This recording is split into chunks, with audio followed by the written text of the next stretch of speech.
बच्चों, मैं डॉक्टर शारदा कुमारी, महारानी महेश्वर लता, संस्कृत विद्यापीठ लोहना, मधुबनी से।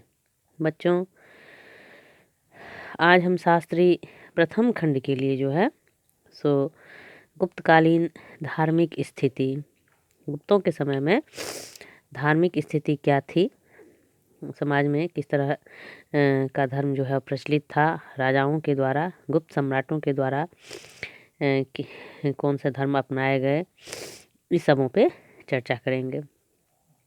बच्चों, गुप्तों का समय जो है वो ब्राह्मण धर्म व हिंदू धर्म के पुनरुत्थान का समय एक तरह से माना जाता है।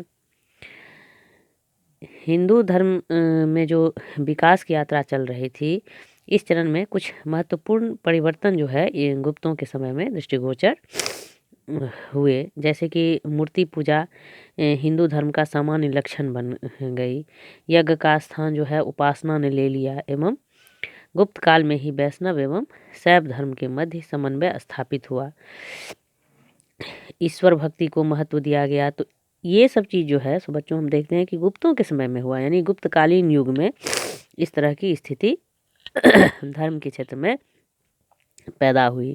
जैसे कि पहले यज्ञ का महत्व था, तो अब यज्ञ के स्थान पे जो है उपासना का स्थान हो गया। वैष्णव संप्रदाय के लोग थे और शैव संप्रदाय के, इन दोनों में दोनों के मध्य जो है समन्वय स्थापित किए जाने का प्रयास प्रारंभ हुआ।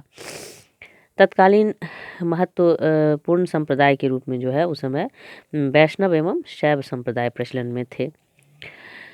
वैष्णव धर्म पे हम थोड़ा चर्चा कर लें कि वैष्णव धर्म जो था वह गुप्त शासकों का व्यक्तिगत धर्म था।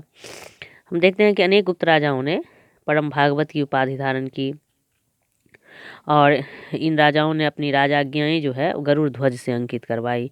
और गरुड़, जैसा कि हम जानते हैं, वो विष्णु के वाहन के रूप में जाने जाते हैं।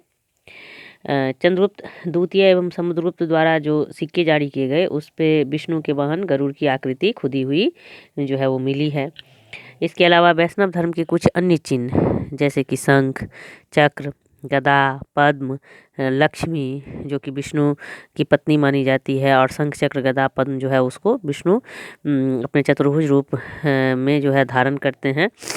तो ये वैष्णव धर्म के चिन्ह माने जाते हैं। इन सबों का अंकन जो है गुप्तकालीन सिक्कों पे हमें देखने को मिलता है। गुप्त के समय में जो महत्वपूर्ण अभिलेख स्कंदगुप्त का जूनागढ़ अभिलेख है, या बुधगुप्त का एरन अभिलेख है। इन अभिलेखों की का प्रारंभ जो है वो विष्णु स्तुति से हुआ है। तो इससे प्रतीत होता है कि ये लोग वैष्णव धर्म को मानने वाले थे। चक्रपालित नाम का जो व्यक्ति था गुप्त काल में, जो गुप्त कालीन समय में वो कर्मचारी था, उसने विष्णु का एक मंदिर बनवाया था। चंद्रगुप्त विक्रमादित्य ने विष्णु पद पर्वत के शिखर पर विष्णु ध्वज की स्थापना की थी। इसके अलावा गुप्तकालीन कुछ अभिलेखों में विष्णु को मधुसूदन कहा गया है। वैष्णव धर्म जो है गुप्त काल में अपने चरमोत्कर्ष पर था, और इन उपरोक्त उदाहरण को देख के हम ये स्वीकार कर सकते हैं कि वैष्णव धर्म जो है गुप्त काल में अपने उच्च शिखर पर था, चरमोत्कर्ष पर था। अवतारवाद जो है वह वैष्णव धर्म का प्रधान अंग था, जिसमें अवतारवाद जो विष्णु के 10 रूप का वर्णन किया गया है, जिसमें जयदेव की गीत गोविंद, प्रलय, प्रयोधि, जले धृतवान, शिवेदम, भेत भेत्र चरित्रम, खेदम, केशव धृत, मीन शरीर, जय जगदीश हरे। इसी तरह मीन अवस्था से प्रारंभ करके कल की अवतार तक जो है उनकी व्याख्या की गई है। तो वैष्णव धर्म जो है उस समय में प्रचलित था और गुप्त राजाओं के द्वारा भी उसको संरक्षण प्राप्त था। शैव धर्म जो है, हालांकि गुप्त शासकों ने शैव धर्म को तो नहीं अपनाया था, लेकिन उनकी धार्मिक सहिष्णुता के कारण शैव धर्म का विकास भी गुप्त के समय में हुआ। चंद्रगुप्त विक्रमादित्य का जो सेनापति था वीरसेन, वो प्रकांड शैव विद्वान था, और उसने उदयगिरी पहाड़ी के अंदर जो है शैवों के निवास के लिए गुफा का निर्माण करवाया था। गुप्तों के समय में मथुरा में महेश्वर नाम का शैव संप्रदाय निवास कर रहा था। कालिदास के मेघदूत के वर्णन में उज्जैनी में एक महाकाल के मंदिर का वर्णन है, जिसको हम आज भी जानते हैं। 12 ज्योतिर्लिंग के तहत सौराष्ट्र सोमनाथं च श्रीशैल्य मल्लिकार्जुनंग उज्जैनांग महाकालंग, उज्जैन में जो है वो महाकाल का वर्णन मिलता है, जो शिव का मंदिर है। शैव धर्म का एक और अनुयायी जो है पृथ्वीसेन था, जो कुमारगुप्त प्रथम का सेनापति था, और उसने जो है करमदंडा नामक स्थान पर एक शिव की प्रतिमा स्थापित की थी। सामंत महाराज हस्तिन के खोह अभिलेख में नमो महादेव का उल्लेख मिलता है, यानी शैव धर्म के प्रचलन का हमें प्रमाण प्राप्त होता है। तो इस प्रकार यह स्पष्ट हो जाता है कि गुप्त काल में वैष्णव धर्म के सामने शैव धर्म की अवहेलना नहीं की गई थी, बल्कि शैव धर्म को भी पूरी तरह संरक्षित किया गया था, उसको भी संरक्षण प्रदान किया गया था। गुप्त काल में भगवान शिव की मूर्तियां जो है मानवीय आकार एवं लिंग के रूप में बनाई गई। मानवाकार शिव की मूर्तियों में कोसाम से प्राप्त मूर्ति महत्वपूर्ण है।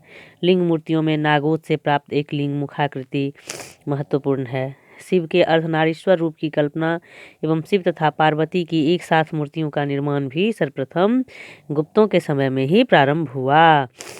शैव एवं वैष्णव धर्म के समन्वय को दर्शाने वाले भगवान हरिहर की मूर्तियों का निर्माण भी इसी काल में प्रारंभ हुआ। तो इस तरह से हम देखते हैं कि गुप्त युग में राजाओं के द्वारा भले ही वैष्णव धर्म को संरक्षण प्रदान किया गया हो, उसको महत्ता दी गई हो, लेकिन शैव धर्म का भी महत्वपूर्ण स्थान उस युग में शैव धर्म को भी प्राप्त था।